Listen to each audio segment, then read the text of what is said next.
రాష్ట్రంలో ఈరోజు ఒక ఆటవిక పాలన సాగుతూ ఉంది. గత 45 రోజులుగా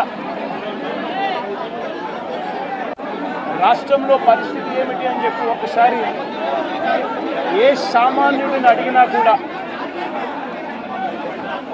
ఆ ప్రతి సామాన్యుడి నోట్లో నుంచి కూడా వచ్చే మాట ఒకటి: ఈ రాష్ట్రంలో లా అండ్ ఆర్డర్ లేదు, ఈ రాష్ట్రంలో ఆటవిక పాలన సాగుతూ ఉంది, ఈ రాష్ట్రంలో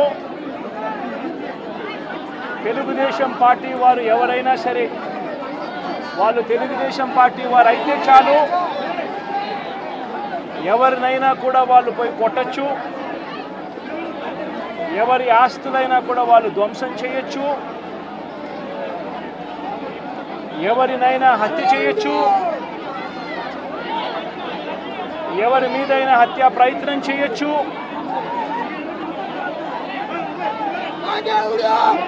వాళ్ళు ఏమి చేసినా కూడా పోలీసులు ప్రేక్షక పాత్ర మాత్రమే పోషిస్తారు.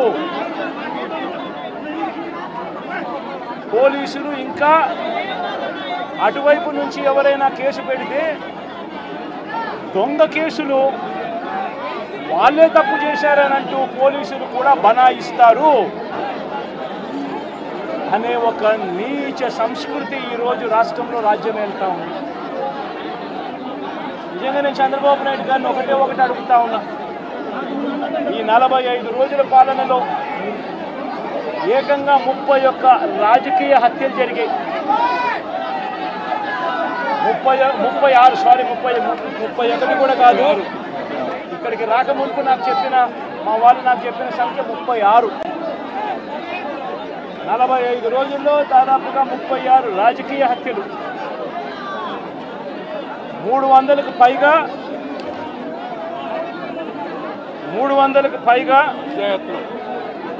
హత్యాయత్నాలు, 300కు పైగా హత్యాయత్నాలు.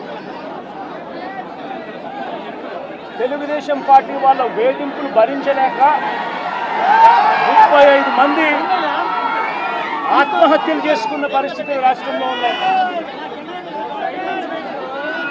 560 చోట్ల ప్రైవేట్ ఆస్తులను ధ్వంసం చేశారు. ఇంట్లో చొరబడుతున్నారు, ఆస్తులను ధ్వంసం చేస్తూ ఉన్నారు, షాపులను కాల్చేస్తూ ఉన్నారు. వైఎస్ఆర్సీపీ సానుభూతి పరుల చీనీ చెట్లను నరికేస్తూ ఉన్నారు. ఇటువంటి ప్రైవేట్ ఆస్తులు 560 చోట్ల ప్రైవేట్ ఆస్తులను ధ్వంసం చేశారు. 490 చోట్ల ప్రభుత్వ ఆస్తులను ధ్వంసం చేశారు. 490 చోట్ల ప్రభుత్వ ఆస్తులను ధ్వంసం చేశారు. ఇవి కాక 1000కి పైగా దౌర్జన్యాలు, దాడులు. 1000కి పైగా దౌర్జన్యాలు, దాడులు. ఈ 45 రోజుల్లో తెలుగుదేశం పార్టీ అధికారంలోకి వచ్చిన తర్వాత ఈ రాష్ట్రంలో ఇది లా అండ్ ఆర్డర్ పరిస్థితి. నేను అడుగుతా ఉన్నాను, ఒకసారి ఆలోచన చేయమని అడుగుతా ఉన్నాను. ఎంతటి దారుణంగా లా అండ్ ఆర్డర్ పరిస్థితి ఉంది అన్నదానికి నిదర్శనము ఈ రషీద్ కేసే ఒకటి తీసుకోండి. కావాలంటే రషీద్ కేసే ఒకటి కావాలంటే తీసుకోండి. ఇదే వినుకొండకు ఇంతకు ముందు ఎస్పీగా రవిశంకర్ రెడ్డి అని చెప్పి ఇంతకుముందు ఎస్పీగా ఉన్నారు. మంచి ఆఫీసరు, అప్రైట్ ఆఫీసరు. ఎన్నికల వేళ వీళ్ళకున్న పలుకుబడితో ఆ ఆఫీసర్ను తప్పించేశారు. తర్వాత వీళ్ళకు కావలసిన అధికారిని బిందు మాధవ్ అనే అధికారిని ఎస్పీగా తెచ్చుకున్నారు. ఈ బిందు మాధవ్ అనే అధికారి ఎస్పీ ఎంత అన్యాయస్తుడనంటే ఈ అన్యాయమైన ఎస్పీని సస్పెండ్ చేస్తూ ఎన్నికల కమిషనే స్వయంగా నిర్ణయం తీసుకొని ఈ బిందు మాధవ్ అనే అధికారిని సస్పెండ్ చేశారు. దాని తర్వాత ఎన్నికల కమిషనే మల్లికా గర్గ్ అనే ఒక మంచి ఆఫీసర్ను పెట్టింది. ఆ ఆఫీసరు చంద్రబాబు నాయుడు గారు అధికారంలోకి వచ్చిన వెంటనే ఆ ఆఫీసర్ను కూడా పంపించేశాడు. ఆ ఆఫీసర్ చంద్రబాబు నాయుడు గారి మనుషులకు తెలుగుదేశం పార్టీకి సహాయ సహకారాలు అందించను అని చెప్పి ఆ ఆఫీసరు వెళ్ళిపోయిన రోజు కొత్త ఎస్పీ శ్రీనివాసన్ అనే ఆయనను వీళ్ళకి సంబంధించిన ఆయన శ్రీనివాసన్ ఆయన తెచ్చుకున్నారు. ఈ కొత్త ఎస్పీ వచ్చిన 2 రోజులకే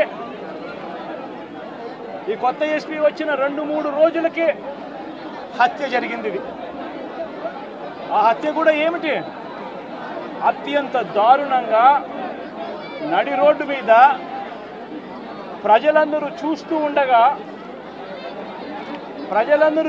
ఉండగా అమాయకుడైన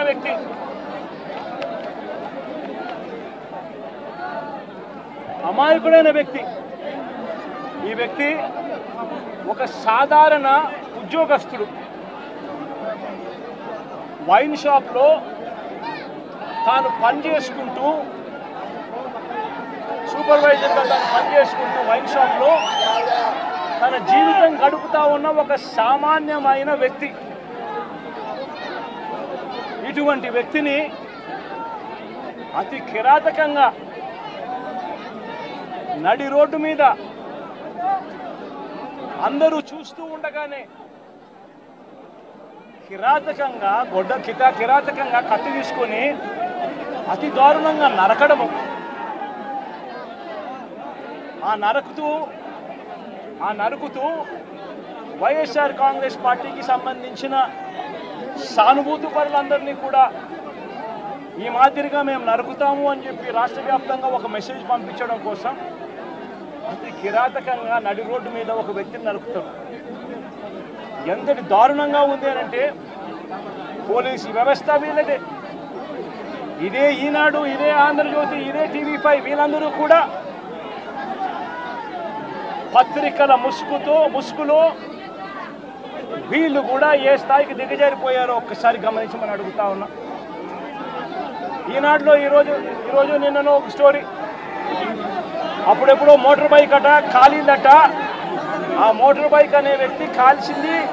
ఆ మోటార్ బైక్ అనే వ్యక్తి ఈ జిలానీది మోటార్ బైకు, అది వైఎస్ఆర్సీపీ వాళ్ళు కాల్చారట.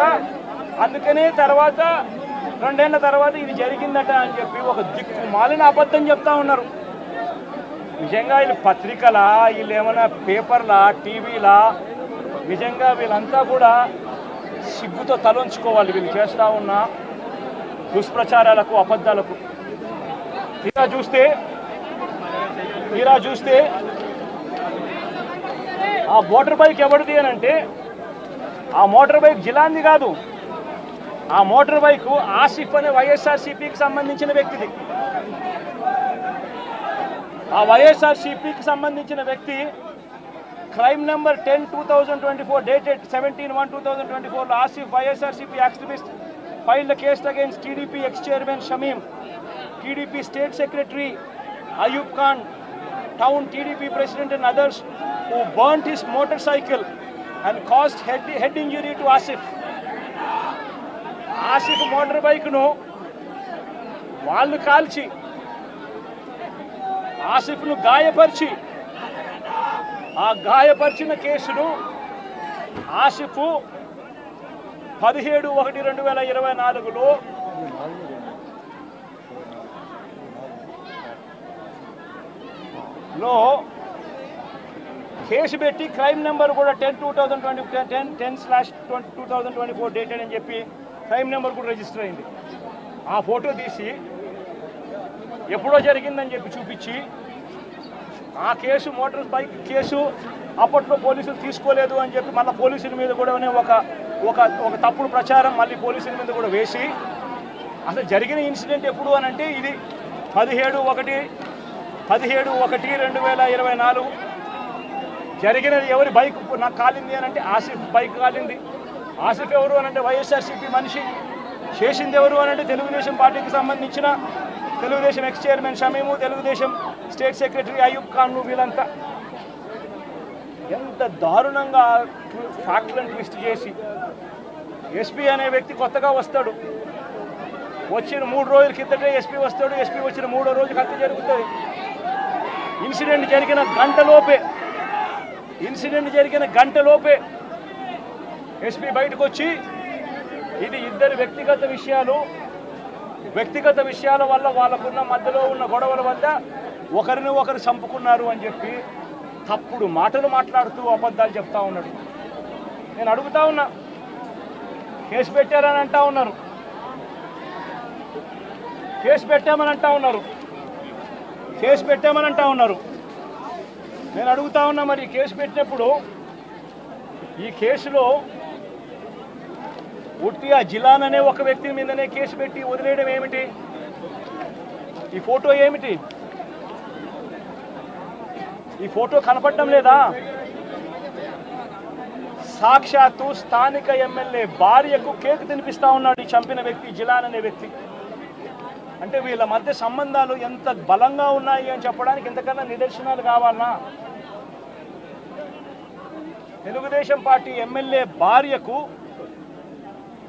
కేక్ తినిపిస్తా ఉన్నాడు.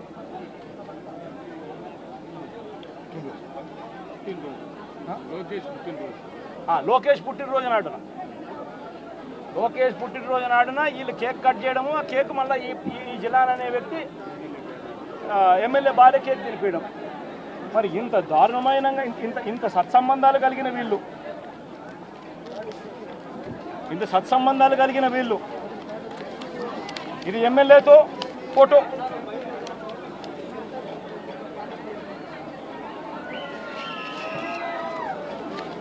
ఈ అయూబ్ ఖాన్తో ఫోటోలు, ఇవన్నీ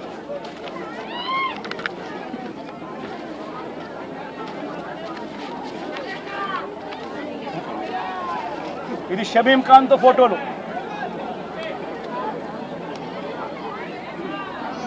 మరి వీళ్ళెవరు కేసులో ఎందుకు లేరు? వీళ్ళందరి మీద కేసు ఎందుకు పెట్టలేదు? ఇంతకన్నా అన్యాయం ఎక్కడైనా ఉంటుందా? ఇంతటితో ఆగిపోవడం లేదు. మిథున్ రెడ్డి విషయం కూడా నిన్న కూడా మీరు అంతా చూశారు మీ కళ్ళతో. సాక్షాత్తు ఒక సిట్టింగ్ ఎంపీ తన నియోజకవర్గంలో తాను తిరగకూడదా?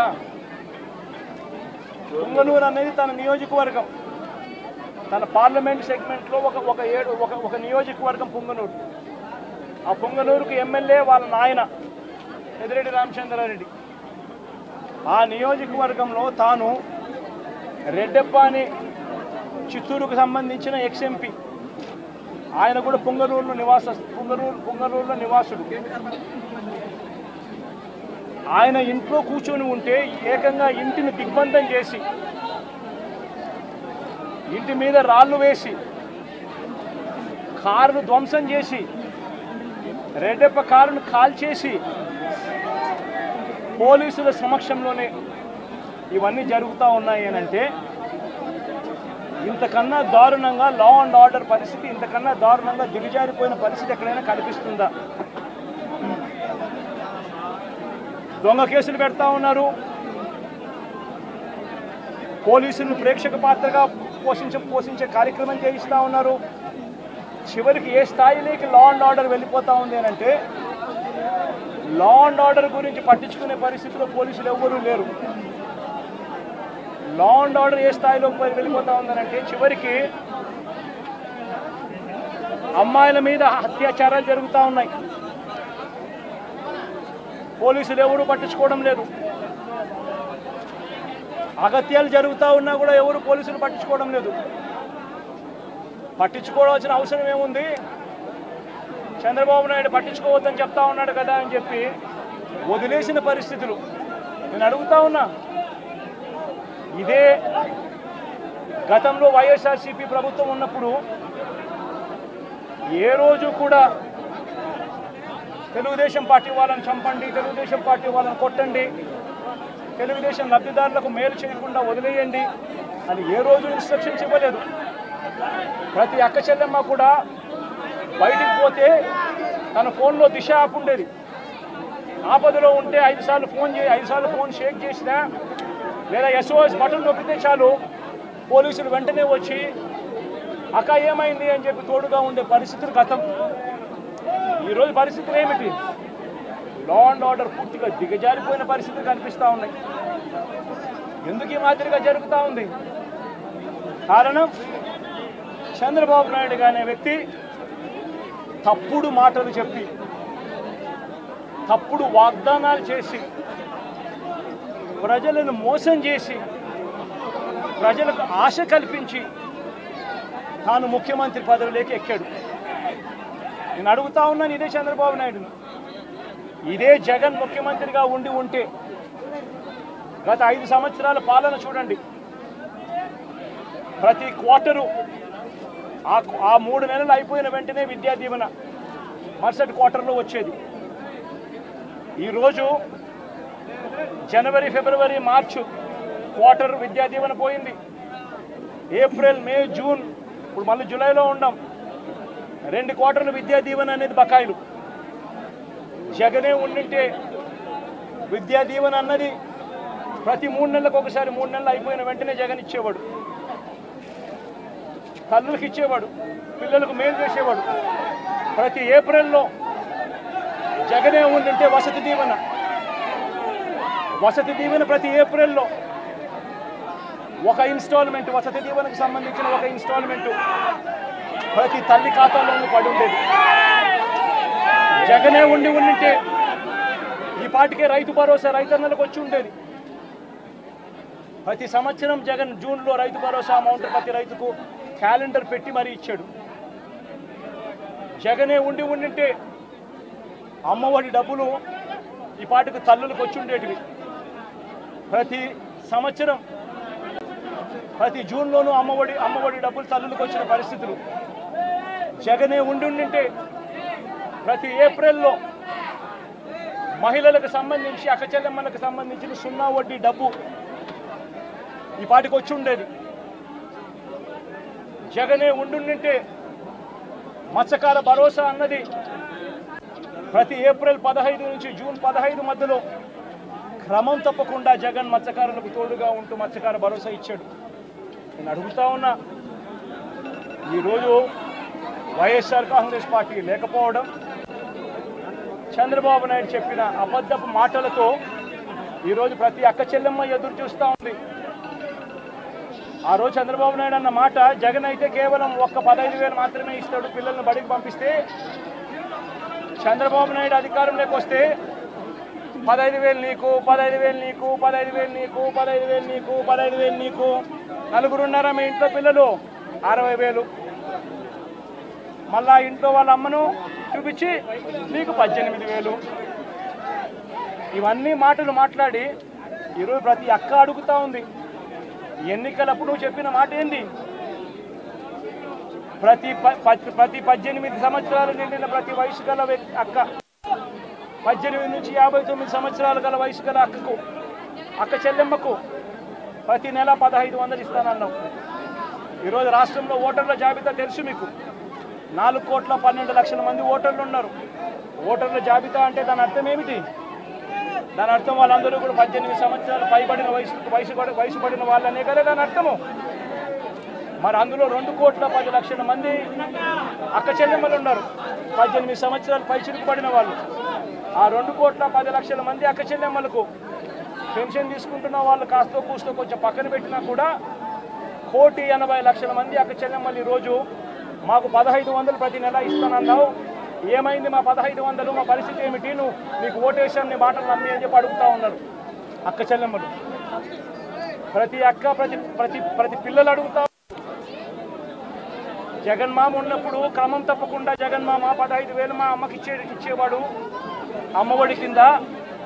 నువ్వు తల్లికి వందనం అన్నావు, మా ఇంట్లో 4 పిల్లలు ఉన్నారు, 60,000 మా ఇంటికి ఇస్తానన్నావు, ఎప్పుడు ఇస్తావు, ఎందుకు ఇవ్వడం లేదు అని చెప్పి అడుగుతూ ఉన్నారు. పిల్లలు అడుగుతూ ఉన్నారు, తల్లులు అడుగుతూ ఉన్నారు, ప్రతి రైతు అడుగుతూ ఉన్నాడు.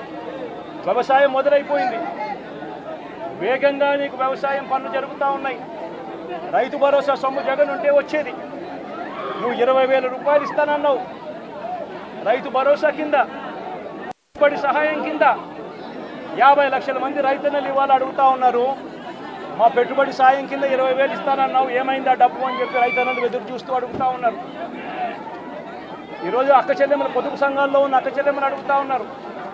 ఏప్రిల్లో పొదుపు సంఘాలకు 0 వడ్డీకి సంబంధించిన 0 వడ్డీ డబ్బులు కట్టాలి.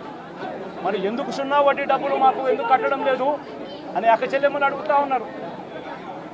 చదువుకుంటున్న పిల్లలు అడుగుతా ఉన్నారు. ఆ అక్క చెల్లెమ్మలు అడుగుతా ఉన్నారు. ఆ పిల్లలు చదివిస్తూ ఉన్న అక్క చెల్లెమ్మలు, మా పిల్లలు చదువులు పోతా ఉన్నారు, కాలేజీలు అడుగుతూ ఉన్నాయి ఫీజులు కట్టమని చెప్పి, సర్టిఫికెట్లు ఇవ్వమంటున్నాయి, సర్టిఫికెట్లు ఇవ్వమని చెప్పి కాలేజీలు అంటూ ఉన్నాయి.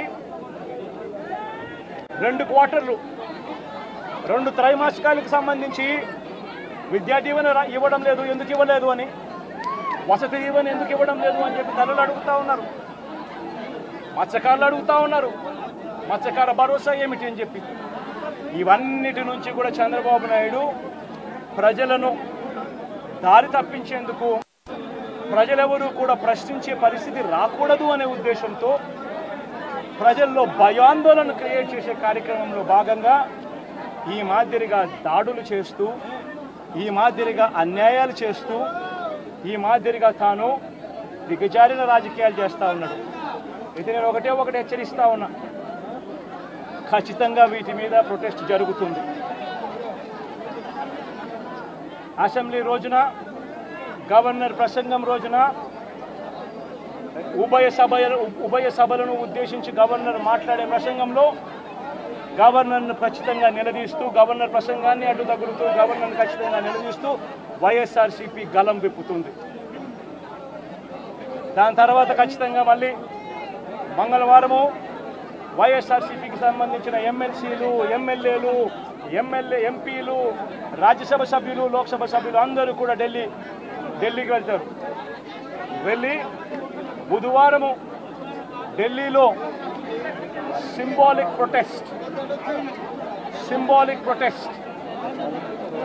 సింబాలిక్ ధర్నా ఢిల్లీలో చేసే కార్యక్రమం కూడా చేస్తాం. రాష్ట్రంలో జరుగుతూ ఉన్న దాడులు, రాష్ట్రంలో ఉన్న లా అండ్ ఆర్డర్ పరిస్థితులను దేశమంతా కూడా చూసేట్టుగా, దేశమంతా కూడా దీన్ని గమనించి, దేశమంతా కూడా దీన్ని ప్రొటెస్ట్ను వాళ్ళు కూడా ప్రొటెస్ట్ చేసే విధంగా దీన్ని హైలైట్ చేసే కార్యక్రమం చేస్తాం. ప్రధానమంత్రి గారి అపాయింట్మెంట్ ఇప్పటికే అడగడం జరిగింది. అమిత్ షా గారిని ప్రెసిడెంట్ అపాయింట్మెంట్ కూడా అడగడం కూడా జరుగుతుంది. వీళ్ళందరూ కూడా అపాయింట్మెంట్ ఇస్తే వీళ్ళందరినీ కూడా కలిసి వీళ్ళందరికీ కూడా చెప్పే కార్యక్రమం కూడా చేస్తాం. సరే, ఈ ఇష్యూలో మీ చెప్పేటప్పుడు నువ్వు ఫ్లో అవుతుంది కదా. నువ్వు ఎంత ఆంధ్రజ్యోతి విలేకరు అయితే మాత్రం మధ్యలో వచ్చి చెప్పడం ధర్మం కాదు కదా.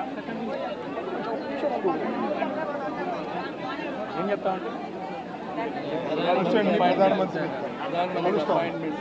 సీరియస్గా జరుగుతా ఉన్నప్పుడు ప్రకారం ప్రధానమంత్రి అపాయింట్మెంట్ను, హోంమంత్రి అపాయింట్మెంటు, ప్రెసిడెంట్ గారి అపాయింట్మెంటు, వీళ్ళ ముగ్గురు అపాయింట్మెంట్ కూడా అడగడం జరుగుతూ ఉంది. వీళ్ళ ముగ్గురిని కూడా కలిసే కార్యక్రమం కూడా జరుగుతుంది. వాళ్ళ అపాయింట్మెంట్లు ఇస్తే వాళ్ళని కూడా కలిసే కార్యక్రమం జరుగుతుంది. జరిగి వీళ్ళందరినీ కూడా రాష్ట్రంలో జరుగుతూ ఉన్న దిగజారిన పరిస్థితులను ఎక్స్ప్లెయిన్ చేసి, రాష్ట్రంలో ప్రెసిడెంట్ రూల్ పెట్టాల్సిన అవసరం ఎంత ఉంది అని చెప్పి కూడా గట్టిగా వాళ్ళ దృష్టికి తీసుకొని పోవడం కూడా జరుగుతుంది. చెప్పమని అడుగుతున్నాను. ప్రధానమైన డిమాండ్ ఈ ఇన్సిడెంట్లో మీదేంటి అన్నా? ఇన్సిడెంట్లో ప్రధానమైన డిమాండ్, ఈ ఇన్సిడెంట్లో ప్రధానమైన డిమాండ్ ఒకటేనా, ఆ కుటుంబం ఏం పాపం చేసిందని చెప్పి ఆ కుటుంబంలో ఒక మనిషిని చంపారు. చంపడమే కాకుండా ఆ కుటుంబాన్ని అప్రతిష్ట పాలు చేస్తూ, ఆ పిల్లాడి మీద ఎలాంటి చెప్పుకోదగ్గ హత్యలు చేసిన కేసులో, లేకపోతే ఒక ఫ్యాక్షన్ కేసులో, లేకపోతే తను ఒక ఫ్యాక్షన్ లీడర్ కిందనో, ఒక హత్యలు చేసిన వ్యక్తి కిందనో తనను ఒక ప్రొజెక్ట్ చేసి పోలీసులు ఏ రకంగా ఆ వ్యక్తి, ఆ పిల్లాడి వ్యక్తి ఆ జీవితము, ఆ కుటుంబం జీవితంతో చెలగాటలాడుతూ ఏ రకంగా వ్యక్తిత్వ హరణ చేస్తూ ఉన్నారో ధర్మమేనా? లేకపోతే మీకైనా కానీ ఎవరైనా కూడా ఇదే మాదిరిగా చేసి మీరు హత్య కాబట్టి సింపతైజ్ చేయాల్సింది పోయి సింపతైజ్ చేయకపోగా మీరు హత్య రాజకీయాలు చేసే వాళ్ళు అన్నట్టుగా, మీరు ఫ్యాక్షన్ రాజకీయాల్లో ఉన్నట్టుగా, మీరు ఇంతకుముందు ఏదో చేశారని చెప్పి తప్పుడు ప్రచారం చేసి ఆ తప్పుడు ప్రచారంలో భాగంగా మిమ్మల్ని చంపారని చెప్పి మీ మీద చేస్తే మీకు నచ్చుతుందా? కనీసం పోలీసులు అనే వాళ్ళు ప్రేక్షక పాత్ర వీడి చంద్రబాబు నాయుడు అనే వ్యక్తి క్షమాపణ చెప్పాలి. మోస్ట్ ఇంపార్టెంట్ థింగ్, రాష్ట్రంలో జరుగుతూ ఉన్న దాడులను తాను ఖండించి క్షమాపణ చెప్పి ఇక మీదట ఇలాంటి పరిస్థితులు ఉండవు అని చెప్పి ప్రజలకు భరోసా ఇవ్వాలి. వైఎస్ఆర్సీపీకి ఓటు వేసిన వాళ్ళకు కూడా భరోసా ఇవ్వాలి. ఎందుకంటే ఈరోజు ముఖ్యమంత్రిగా తాను ఉన్నాడు అని అంటే కేవలం వైఎస్ఆర్సీపీ నుంచి కూడా ఒక 10% ఓట్లు అటువైపున తన మోసానికి అటువైపున నమ్మి అటువైపున పోయిన ఓట్లే కదా. ధర్మంగా అది కదా ఈ మాదిరిగా చేయడం. మొట్టమొదటిసారిగా చంద్రబాబు నాయుడు క్షమాపణ చెప్పాలి. పోలీసులు వాళ్ళ విధులు నిష్పక్షపాతంగా చేసే విధంగా పోలీసులు అడుగులు ముందుకు వేయాలి. ఇవన్నీ జరిగే దానికోసమే ఒత్తిడి తీసుకొచ్చే కార్యక్రమంలో భాగంగా ఇవన్నీ చేస్తారు.